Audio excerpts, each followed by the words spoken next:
Allan Poe when I was young. I love him now still. But I loved Edgar Allan Poe so much that I called him Eep to myself.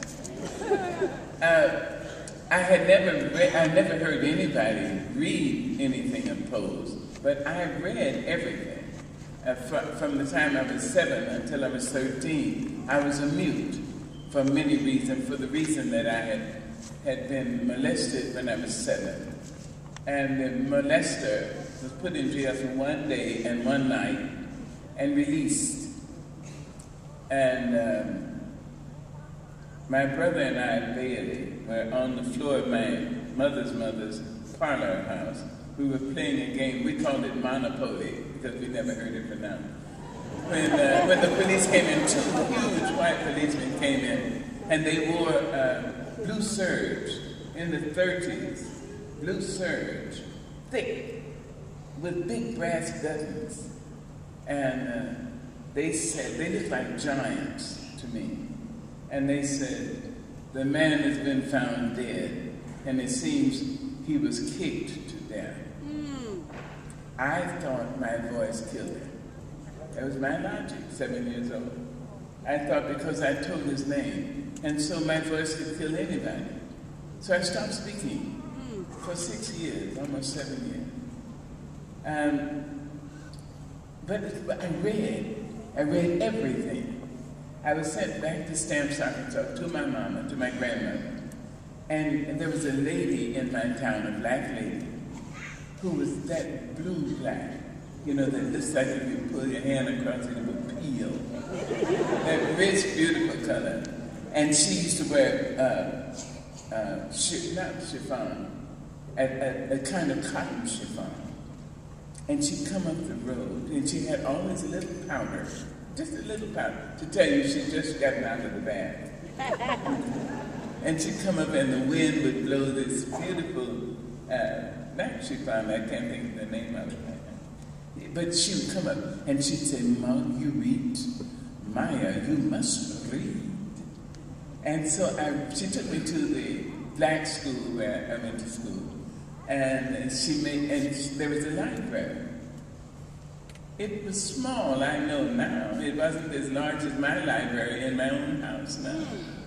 But I thought it was every book in the world. She said, I want you to read from A to CL. So I did.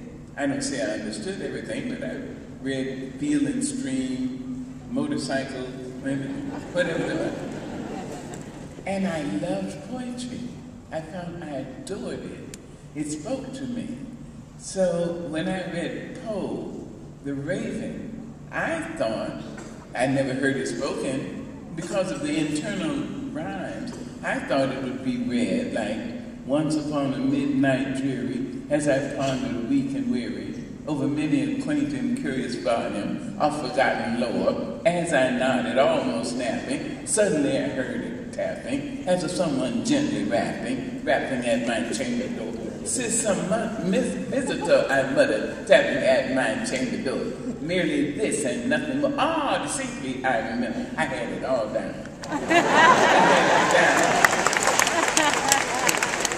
it down. When I returned to San Francisco to my mother believed that all children should go to 2 plays a year and at least listen to blues, boogie woogie, and Bach and Block, and then you'd be well educated.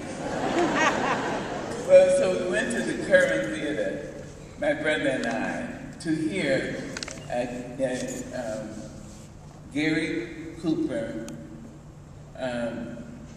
4 great, very famous actors, Gregory Peck and Gary Cooper, and Agnes Moorehead, and another actress. And they all wore beautiful black with pearls, the ladies, and the men in tuxedos. And they had podia. And each one would read a poem. And they made great. Well, I read in the program that Gregory Peck was going to read The Raven. I was so looking forward to that. And he came out there and took that Shakespearean stance with 1 foot at the angle in front of the body and 1 in the back. And he said, "Once upon a midnight dreary, as I wandered weak and weary. I said, that's not the way that poem goes. To listen to, I read Shakespeare and I loved the sonnets so much. I memorized like 60 sonnets. But I wasn't doing anything else. I wasn't talking, so I did. But the one made me think. I thought Shakespeare is probably a black girl in the South who's been molested and looked down upon. How could he know when in disgrace with fortune and men's eyes, I all alone bemoan my outcast state, and trouble a deaf heaven with my bootless cries, and look upon myself and curse my fate, wishing me like the one more rich in hope, featured like him with friends possessed. I'm desiring this man's art, and that man's scope, and with what I most enjoy, contented least. When in these thoughts myself almost despising, happily I think on thee, and then my state is like to the lark. At break of day arising from sullen earth, I sing hymns at heaven's gate. For thy sweet love remembered, such wealth brings, that I would scorn to change my state with kings. That poem was absolutely how I felt. And my grandmother, my uncle, and my brother were the great loves who kept me alive, kept me believing that I was all right, although I thought I had brought it on myself. Many victims of abuse think that they had brought it on themselves. And at 7 years old, I just didn't know. I thought, well, I'm hated by everybody. But my grandma, and I really have to tell you a little bit about my grandma, because I want you to look at yours, at your grandma and your grandpa. I want you to look at somebody in your family who's paid for you already. Sometimes we are ashamed of our families because they're too fat or too thin, or they need serious dental work, or they kick English to the curb. And so we become ashamed. But they love, for some reason, because of them you're here at UTPB. Because of them,